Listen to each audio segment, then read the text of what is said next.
Bro, last summer, what did you actually do? Not what you planned to do in May, not what you told people you were gonna do. What did you actually do? Because I know what most people did. They woke up at noon for like 3 weeks straight. They watched a combined 40 hours of content about starting a business and didn't even start one. Then they went to the gym for 9 days and then they just stopped. They sat in the house so much that going to get food felt like an event. And the crazy part is, in May, the plan was real. Like genuinely real. The energy was there. The vision was there. You had the ideas. You had the intentions. You texted your friend about it. And then 90 days just evaporated and you're sitting there in August like, what happened? I can tell you what happened. And it's not what most people think. Everyone wants to blame laziness. I just wasn't disciplined enough. And yeah, maybe, but that's not really the root of it. Here's what actually happened. For 9 months a year, someone else is running your life. Now you might be like, what do you mean? And here, let me explain. School tells you when to wake up, where to be, what to work on,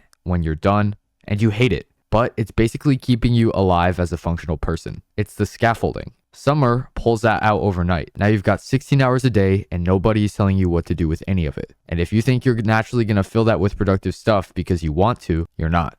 Your brain defaults to whatever's easiest. And the easiest thing in 2026 is being on your phone, which was designed by really smart people whose only job was to make it impossible to put down. And they mostly succeeded. You can't just willpower through that with no structure. Nobody does. What you actually need is to build your own routine from scratch, which sounds simple, but most people never have to do it, ever. So they genuinely don't know how. That's it. That's the whole problem. And the fix is simpler than most people make it. So you might be wondering, who the heck am I to speak on this? Real quick, I'm 21. Through YouTube and a service business that I run, I'm doing around $20,000 a month right now. I'm not telling you that to be weird about it or to flex on you. I'm telling you that because I want you to know that this isn't a theory to me. These aren't habits I read about somewhere else. I also had summers where I did absolutely nothing, like genuinely nothing. Wasted them completely. So I know what it feels like too. The difference between those summers and the ones where things actually started moving, it wasn't some big dramatic shift like you might think. It was pretty small actually, and I'll get to that. Okay, so just to do the math real quick, because it's actually kind of what messes you up when you see it. 90 days, right? Sleep 8 hours, whatever. You get 16 hours a day. Now forget going crazy, just 4 hours a day actually working on something real. That's 360 hours. Just think about anyone who's good at something you wish you were good at. Think about whoever you're watching online who seems miles ahead of you. The gap between you and them is probably somewhere around 300 to 400 hours of them sitting with something uncomfortable and figuring it out when nobody was watching and nothing was guaranteed yet. You have those hours right now,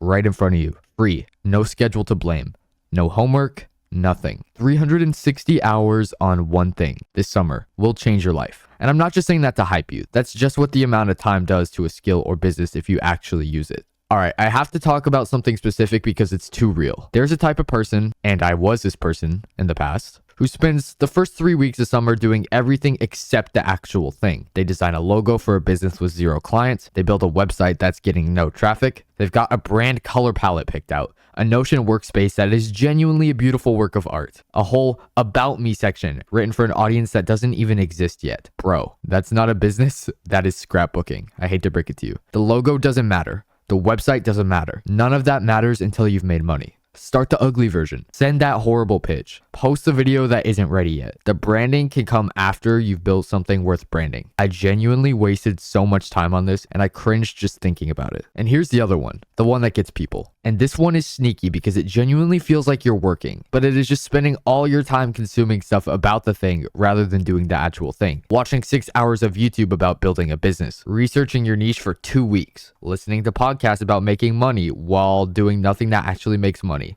That whole era. I think it's kind of inevitable that you will go through it, but we need to at least minimize the amount of time that you spend in this era and make you self-aware. The reason this happens isn't even laziness. It's that consuming is safe. It literally cannot fail. Building something can fail. Putting something out there can get ignored, or worse, criticized. And your brain knows that, and it'll choose the safe thing every time if you let it. The only way out of it is just to close the video and open the actual thing and sit there not knowing what you're going to do until you figure it out. The uncomfortable feeling of being bad at something and pushing through anyway. That's where all the progress lives. Nobody gets to skip that part. You just have to go through it. Here's one more thing that absolutely kills people too. Trying to do 10 things at once. 3 skills, 2 YouTube channels, start a business, get in shape, read 20 books. You'll end up in September with having touched everything and changed nothing. 360 hours split 10 ways is 36 hours per thing, which is enough to like get you started and not enough to actually get you anywhere. Pick one thing. The most important one. Go stupidly deep on it for 90 days. The person who genuinely knows one thing at ages maybe 17 to like 22 is actually a rare type of person, and people notice it. The people with surface level everything is just like everyone else. Okay, this next one I feel actually really strongly about. Go outside. Like actually go outside. And I don't mean this in like a wellness type of way. I mean your work will be bad if you don't.